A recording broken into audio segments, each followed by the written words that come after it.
Olá, meu nome é Flávio Furlan e esse é mais um vídeo do ABAP 101. Estou continuando agora a minha série Programando Orientado a Objetos com ABAP Objects. O tema de hoje é Criação de Objetos.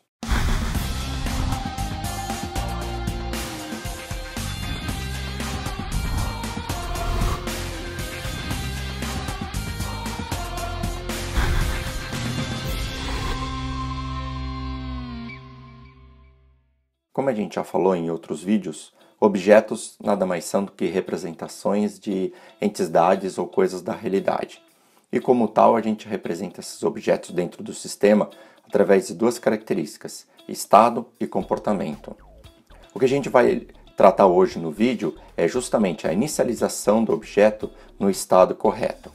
A gente vai ver uma série de diferentes modos de se criar objetos.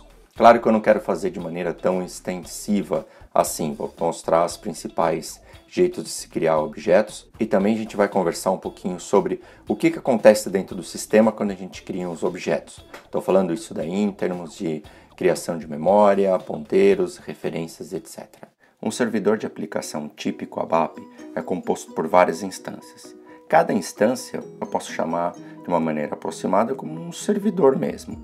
Cada um desses servidores eu tenho algumas divisões internas, então vamos começar aqui do básico. Eu tenho a memória, uma parte onde tem a memória RAM desse servidor. Eu tenho Work Process e eu tenho um cara chamado Dispatcher. O Dispatcher ele é o responsável por receber todas as requisições que vêm de fora e distribuir para o Work Process. E o Work Process é o responsável por acessar a memória. As requisições vêm do SAP GUI, pode vir da web, qualquer entidade externa ao servidor. Agora, dentro da memória do servidor, eu tenho algumas outras subdivisões. Eu tenho uma memória compartilhada, uma memória de buffer, eu tenho uma row buffer, que eu vou falar mais dela mais para frente, então presta atenção nela, e eu tenho uma memória estendida, que é a memória onde os meus programas vão usar. Eu tenho uma memória local aqui, uma local memory, que são usadas pelos work process, ok? São memórias que não são usadas pelos programas, tá bom? No momento que me logo no sistema, o runtime cria na main memory uma seção, ok? Para cada programa que eu executo, ele cria uma internal section, onde tem a separação do programa principal que está sendo executado e para todas as chamadas de function group ou chamadas de classes globais. Se eu chamar um outro programa, por exemplo, como submit, ele cria uma nova internal section, criando assim uma pilha de chamada ou uma call stack. E é dessa maneira que ele separa as memórias entre os programas.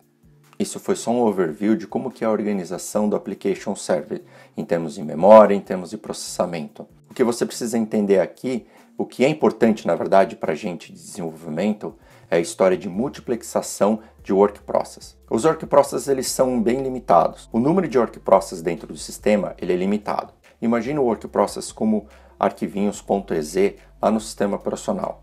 O dispatcher recebe uma requisição e executa um desses programas. Eu tenho um número limitado disso daí.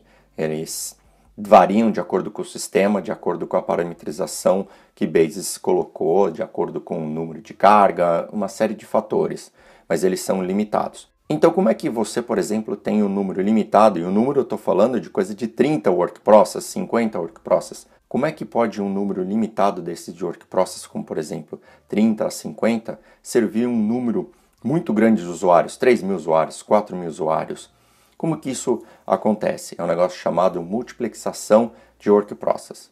Você já reparou o seguinte, quando você executa um programa, por exemplo um relatório, ele executa, mostra o resultado, e ali enquanto você está lendo, não está fazendo nada no sistema, não está fazendo page up, page down, você não está mudando de tela, o servidor está parado, aquele work process ele fica parado. O que o sistema faz? Quando recebe uma requisição, por exemplo, para executar um programa, quais são os passos? Cai no dispatcher, o dispatcher vai para o work process, ele executa e te dá a resposta. E aí aquele work process ficou o quê? Ficou parado, ele fica pronto para servir outro usuário, outro programa, outra requisição. E como é que ele sabe quando você vai lá e faz uma requisição nova, por exemplo, vou fazer um drill down, vou dar um duplo clique, ele sabe exatamente onde você parou. Lembra lá no desenho que tinha um buffer chamado row? Então esse processo chama-se roll-in, roll-out. Então, toda vez que o work process começa um processamento e termina, ele vai lá e marca, olha, eu fui daqui até ali, entendeu? Ou seja, para ele ter um ponto de parada. Quando você continua a sua requisição dentro do programa, por exemplo, na verdade, quando você faz uma nova requisição dentro do mesmo programa, ele vai nessa memória e fala, ei, onde esse cara parou? Ah, ele parou aqui. E aí qualquer outro work process consegue ir lá e continuar o trabalho de onde aquele cara tinha parado. Isso é legal porque o work process não tem nenhum dono, nenhum usuário, nenhum processo é dono de um work process. E com isso o sistema pode ser multitarefa sem necessariamente ter que trabalhar com todos os problemas de threads e tudo mais. Então essa daí foi uma solução que a SAP achou, e isso daí é bem importante para a gente entender quando estiver criando nossos objetos. Então eu vou mostrar aqui para vocês o início, a criação de um objeto, tá? Isso daí vocês já estão carecas de saber. Eu vou criar aqui um programa, vou colocar aqui dentro do pacote bonitinho. Eu vou criar um aplicativo, eu vou criar um programa com uma classe local que vai ser do tipo account, ou seja, vai ser como se fosse uma conta de um banco. E aí a gente vai conversar aqui sobre a importância de inicializar um objeto de maneira correta. Tá? Então, criar aqui a minha classe, account, definition, a implementation. Olha lá. Estou colocando aqui no private, olha lá, um atributo chamado account number, que é do tipo ZBank Account, que foi uma tabela transparente que eu criei, depois eu vou mostrar isso para vocês. O segundo atributo vai ser o nome, né? O nome do titular, legal, também referenciando essa tabela transparente, e o balanço, né? Que é o saldo da conta, aí também referenciado à minha tabela.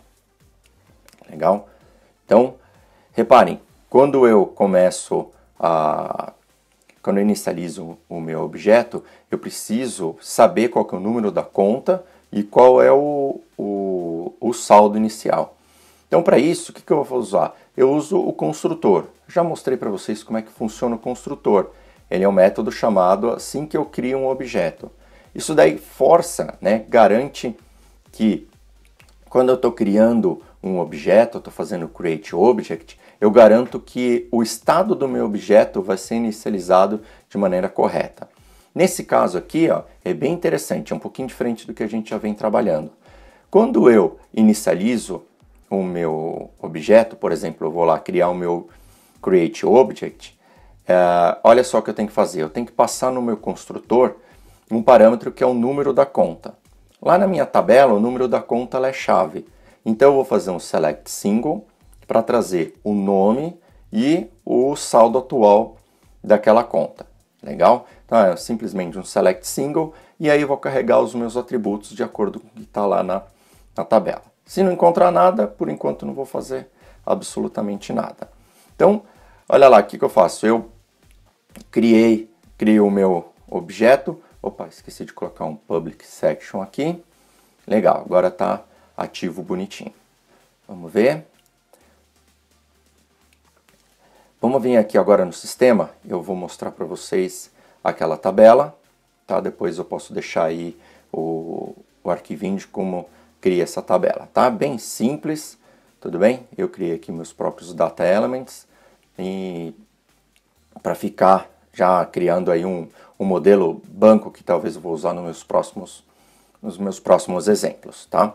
Então agora, depois que eu garanti que a inicialização do meu objeto seja feita no estado correto, então vamos colocar aqui alguns métodos para trabalhar com esse meu objeto. Então eu vou fazer um famoso getBalance, que ele vai retornar qual é o saldo atual, um depósito, que vai simplesmente adicionar um valor ao meu balanço, e uma retirada, withdraw.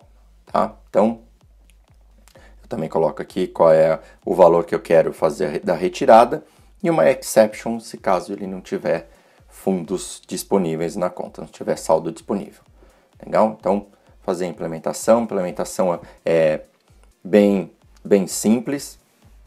Eu vou chamar a atenção para algumas coisas aqui bem legais aqui. Ó. Vamos ver, por exemplo, eu vou criar aqui no getBalance, tudo bem, eu só retorno, tá? Olha lá, bem simples. Olha o depósito. Eu não preciso, na hora que eu faço o depósito, reparem, eu só recebo o valor. Eu não recebo, por exemplo, o titular da conta, o número da conta. Eu simplesmente passo qual é o valor e, graças à minha inicialização correta, eu não preciso fazer nenhuma validação, porque eu sei que o estado do meu objeto já é o correto. Essa conta já está associada a uma conta já. Não vai ficar, por exemplo, um amount, e aí eu vou falar, bom, de que conta que é? Já foi feito direitinho a inicialização, então eu não preciso fazer nenhuma validação aqui nesse caso. Bem interessante isso. Então agora o que eu vou fazer aqui, eu vou criar um novo programa para mostrar uma outra característica.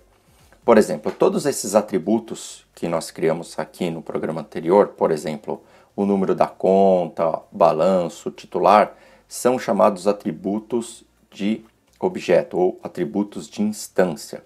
Ou seja, cada instância que eu criar vai ter o seu próprio conjuntinho. Eu vou mostrar para vocês aqui agora os métodos estáticos e os atributos estáticos. Legal? Então, olha, eu vou começar aqui com o class constructor, tá? Então, toda vez que eu tiver um método estático, ele começa ali, ó, com class methods. Esse count, ele é um class data, ou seja, ele é um atributo estático. Significa que ele é único para todas as minhas classes. Todas as minhas classes enxergam esse valor. Por exemplo, seria uma classe, um atributo global para todas as minhas classes. E o class constructor, o que ele é? Ele é um método que ele é chamado na primeira vez que eu manipular essa minha classe, seja para criar um objeto, seja para chamar um método estático, seja para o que for, o class constructor é o cara que vai ser chamado, e ele vai ser chamado apenas uma única vez no tempo de vida de todos os objetos dessa classe. Eu já vou explicar para vocês na hora que eu debugar. Então, vou colocar aqui o class constructor, onde eu inicializo o atributo estático count igual a 10. Depois eu ponho um método para incrementar, olha lá, em 5 em 5, e um para retornar qual que é o contador atual. Vamos partir agora para a implementação. E aí a gente vai acompanhar o resultado de cada um. Então agora o que eu vou fazer aqui? Eu criei minha classe, eu tenho lá os meus métodos, meus atributos estáticos, meu construtor estático, e eu vou criar aqui um programinha que vai usar essa classe e mostrar quando que cada um daqueles caras é usado e como é que o atributo estático se comporta. Olha lá, eu vou criar aqui um objeto com a referência counter 1. Eu criei mais um counter 2 ali porque eu vou criar um novo objeto mais embaixo. Eu vou criar, depois que eu criei, eu vou fazer o getCount para retornar qual que é o contador atual. Eu vou fazer um incremento 10 vezes, chamar o método increment 10 vezes e ver qual que é o resultado disso daqui. Então, no primeiro eu espero que ele retorne 10 e depois eu quero que ele retorne 60. Vamos ver aqui. Olha lá, 10, porque o valor inicial foi 10. Então, eu fiz o write, o valor inicial. Depois, mais incremento 10 vezes, deu um total de 60. Até aí, interessante. Agora, vamos criar aqui um novo objeto. Create data, counter 2. Aí, o que eu vou fazer? Eu já vou fazer o getCount, o incremento, e depois fazer o getCount. Então, o que eu espero? Eu espero que o valor já esteja em 60, e aí eu faço um incremento, mais 5, vai ser 65, tá? Eu não espero que ele comece 10 novamente, porque o counter, ele é um atributo estático, que significa, ele é único para todos os objetos. Então, nesse caso aqui, eu criei 2 objetos, e os 2 objetos vão ler o mesmo valor, tá? Deixa eu corrigir aqui, write, não é writer, executando, veja lá, olha lá, 65. Bem interessante isso. Agora vamos dar uma olhadinha como é que funciona isso daqui lá no debug. Eu coloquei um breakpoint logo no comecinho, vou inicializar aqui no debug. Então, olha lá, quando ele vai executar o create object, olha só por onde que ele vai. Ele vai passar no class constructor, onde o count, que era 10, passa a valer, o count, que era 0, passa a valer 10. Depois eu faço um getCount, que ele retorna o 10, que é aquele meu primeiro 10. Depois eu vou fazer a adição 5 vezes, tá? Adicionando ali, em 10 vezes, na verdade, adicionando 5. E aí esse write aqui, ó, olha lá, o valor é 60. Por quê? Porque o count é único para todos eles. Agora aqui que é legal, o create object, olha lá, não passou pelo class constructor, o valor já era 60, dando o resultado final, o valor 65, porque esse valor já é único para todos os objetos. Interessante, né? Olha lá. Até aqui a gente está criando objetos de maneira bem padronizada. O que isso significa? Qualquer um, de qualquer lugar onde aquela classe está visível, eu posso criar um objeto. Então, se eu tiver uma classe global, eu posso criar de qualquer buraco de ABAP que eu tiver dentro do meu sistema, eu crio uma classe eu crio um objeto daquela classe. Agora, por exemplo, eu estou aqui na minha classe local, estou criando uma classe local, então qualquer ponto do meu programa, no meu programa principal ou em qualquer outro método de outra classe, eu posso criar um objeto dessa determinada classe. Esse é o comportamento padrão. Mas eu posso controlar, por exemplo, quem é que vai criar o meu objeto. É para isso que eu tenho a inicialização do meu objeto, como ela pode ser public, protect ou private. Eu coloco isso daqui lá na definition. Vamos dar uma olhada num exemplo aqui, vocês vão entender como é que isso funciona. Então eu vou mostrar agora aqui para vocês um outro jeito de se criar objetos. Por exemplo, eu não tenho em ABAP um negócio chamado overloading, ou seja, eu não posso diferenciar, ter vários construtores, apenas diferenciando a assinatura dele. Então o que eu preciso? Eu preciso usar um negócio que a própria classe vai controlar a criação do objeto. Para isso que eu vou fazer? Primeiro eu vou criar o meu construtor como privado, ou seja, somente a própria classe pode chamar esse construtor. Olha esse exemplo aqui, ó. Estou criando uma classe XML document. Repare ali que ela é create private na definition. Isso significa que o meu construtor só pode ser privado. Olha lá, então criei aqui o meu construtor, ele é no private section. O que acontece quando eu tento criar um objeto? Vamos criar aqui uma variável de referência e eu vou usar esse cara aqui para o objeto, para criar o objeto. Tá? Eu poderia até fazer, deixa eu criar aqui, create object primeiro. Olha lá, veja, ele está dando erro, ele não vai deixar ativar. Por quê? Porque ele está falando que a criação do objeto é somente pelo próprio classe, né? A criação da instância somente pela própria classe. Então, qual é a aplicação disso daqui? Eu vou criar aqui vários métodos estáticos, que significa são métodos que eu não preciso ter um objeto criado para chamá-los. Eles são chamados através da classe. Tá? Eles não são métodos que mudam o estado de um objeto. Tá bom? Eles geralmente são métodos para mudar algum atributo estático. Então, o que eu vou fazer? Eu vou criar 3 métodos. Tá? Então, por exemplo, a classe XML document, o que ela faz? Ela pode ser criada através do zero, pode ser criada através de um arquivo ou através de um arquivo hexadecimal, um string hexadecimal. Então, eu poderia criar apenas um único construtor e aí receber todos os parâmetros e lá dentro fazer um case e decidir como é que é o jeito que eu vou criar o meu documento XML. Mas esse daqui é muito mais elegante, porque, veja, dependendo do tipo de objeto, dependendo do tipo de método estático que eu chamo, e aí eu coloco as diferentes maneiras de se criar o documento XML na implementação dos meus métodos. Então vamos ver aqui como é que isso funciona. Meu construtor fica ali, é a inicialização default, é ali que eu vou construir meu documento do XML. Então no primeiro método, create from scratch, eu simplesmente vou lá e crio o objeto. Legal? Sem nenhum tipo de tratamento especial. Vamos lá, XML documents, tá? Não faço absolutamente nada. Agora no método, por exemplo, no file, eu vou receber um arquivo. Então eu teria toda a parte de buscar esse arquivo, trazer esse arquivo para dentro do sistema e criar o documento XML baseado nesse arquivo. E aí faço o create object dentro dele. Repararam onde está o create object? Dentro da própria classe. E aí o create from string, a mesma coisa, tá? Então, aí eu não preciso criar vários vários métodos e nem fazer nenhum case dentro do meu método aqui, tá? Eu simplesmente faço lá a minha variável de referência, recebe o resultado do método que eu estou querendo, dependendo do tipo de caminho que eu vou escolher para o meu XML. Então, por isso, a gente precisa ter uma maneira de inicializar o estado do nosso objeto de maneira correta. Para isso, o que a gente tem? A gente tem os construtores. Os construtores, eles servem para exatamente isso. Quando eu crio um objeto, eu forço com que o usuário daquela minha classe ou o usuário que está criando um objeto inicialize o objeto passando pelo menos os valores corretos para que o objeto seja criado no estado certo.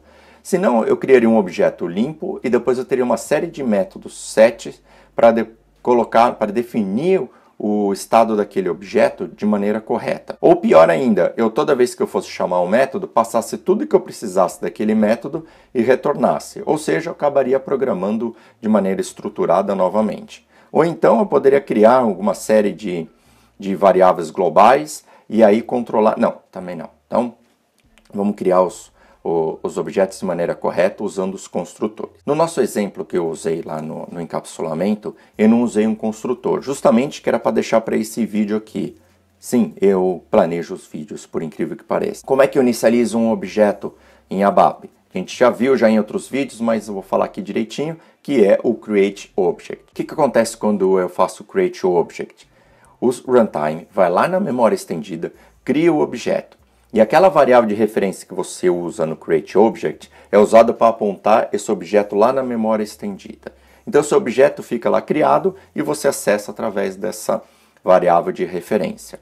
Com isso, você tem o controle total de como os seus objetos precisam ser criados, pois os construtores são chamados logo depois da criação. Então, qual é a sequência? Ele vai lá, cria o objeto e logo em seguida chama o construtor. Por isso que depois daquela discussão que teve se os construtores eram ou não os métodos, o meu veredito eu posso dizer que os métodos são sim uns construtores, tá? De uma maneira especial, pois eles são chamados somente na criação do objeto, tá? Eles não são especiais no termo que eles são métodos especializados, mas sim são métodos que têm um comportamento diferente dos outros métodos. Eu considero que ele seja um método sim, porque quando ele é chamado, o objeto já está criado. Se você entrar lá dentro da execução do programa, ou na hora que tiver dentro do próprio construtor e olhar no debug, você vai ver que o objeto já está criado. Então, não é que ele é chamado durante a criação, mas sim internamente, lá pelo runtime, o objeto já foi criado lá na memória estendida. Por isso que é importante você entender como as coisas funcionam por debaixo do capô. Então, legal. Depois de tudo isso daqui, você criou o objeto, você viu aonde que eu posso criar os objetos.